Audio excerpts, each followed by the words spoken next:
vous. Aujourd'hui on se retrouve pour une vidéo urbex dans une maison abandonnée, la maison Aki.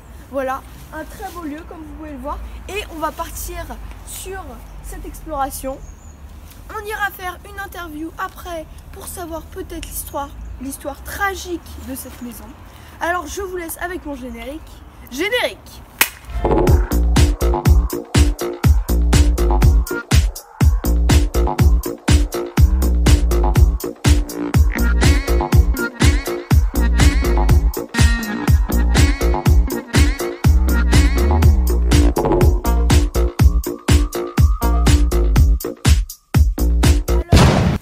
L'urbex, je vais vous présenter les deux parties. Donc on a une partie pavillon séparé, voilà, et on a la maison principale juste derrière qu'on va mieux voir tout à l'heure.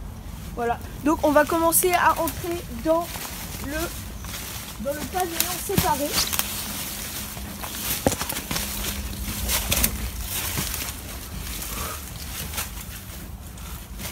Le lieu n'a pas été trop tagué. Voilà, donc on peut voir ici une chambre. Les lits ont été renversés, je pense, par des squatteurs. Le toit s'est un peu effondré, mais il est resté comme enfin, il s'est effondré quoi. Voilà. Après, on peut voir juste ici une salle de bain, voilà, avec, je pense, une toilette là. Et juste ici, un lavabo. Voilà, ici. Regardez, ici on a un lavabo. Et là on peut voir que la végétation a pris le dessus sur le pavillon. Voilà, regardez, on peut voir la suite de la maison. Voilà, avec le lavabo. A pris carrément le dessus sur le bâtiment. On peut voir le lierre qui s'est collé, qui est venu se coller, qui est rentré à l'intérieur de la maison. Voilà, c'est très impressionnant je trouve. Voilà, donc la nature, comme à chaque fois, a pris le dessus sur les maisons abandonnées.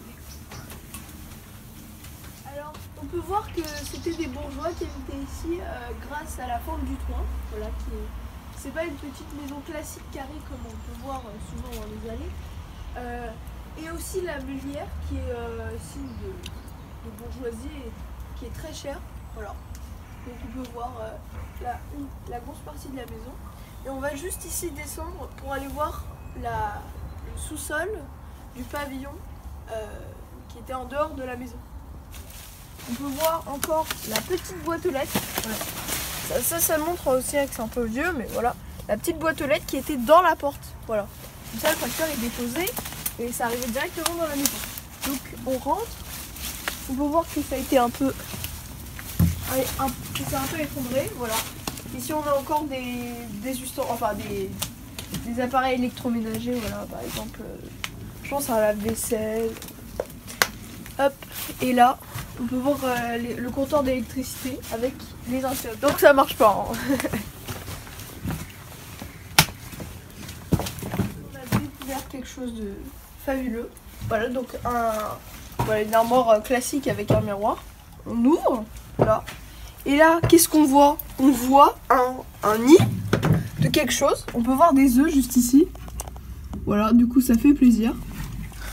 Hop, et voilà, donc très très beau meuble. Et je pense que c'est un nid d'oiseau ou un nid de quelque chose. Hein. On ne sait pas ce que c'est. On rentre dans une pièce principale. Je pense le salon. On peut voir une chaise qui est encore en assez bon état. Voilà. On peut voir la petite pousse là, dans les pièces. Et ici, on a du marbre, voilà. On peut voir encore un peu, je pense que c'était le marbre de la cheminée qui s'est effondré. On peut faire un plan, le caméraman. Voilà, juste ici. Et donc ça se voit, c'est du marbre parce que on peut voir les motifs dessus et c'est très très lourd. Voilà. Ah, le bruit. L'urbex, c'est une pratique dangereuse parce que on peut traverser un plancher vite fait. Du coup, je vous conseille d'être avec un adulte pour pratiquer l'urbex. Voilà, donc ici on peut voir, que le plancher bouge. Du coup, je pense que si on marche, regardez, on peut voir clairement, on peut voir que si on marche dessus, on traverse et on est dans la mouise, surtout si on est tout seul. Donc, l'urbex, c'est une pratique dangereuse.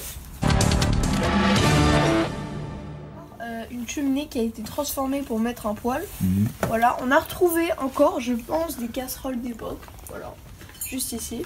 C'est un peu rouillé, un peu sali. Et encore une découverte folle. On a trouvé des pantoufles, des chaussures De femmes. Voilà, des années. Bon, on sait pas Ça, trop. j'estime. Le caméraman va nous dire. Années 20, années 30, hein, Voilà. ce style-là. Hein. Ouais. Et juste ici, un étui à lunettes, voilà, avec encore le truc pour le nez. Voilà. Et là, on peut voir que ça s'est totalement effondré. Voilà. On peut voir ici la cheminée. Voilà. Petit décalage du caméraman. Ici, on a une fenêtre, la fenêtre principale qui donne sur la vallée. Voilà.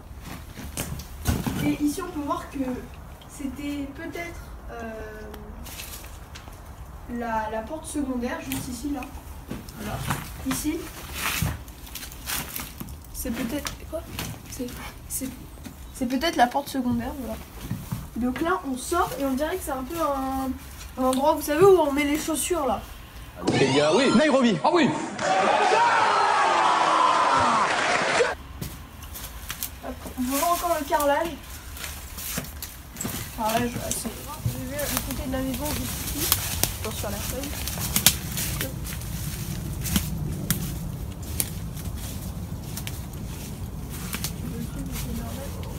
Voilà, donc là on peut voir que ça a rouillé. Hein. Il y avait des barrières pour protéger des voleurs.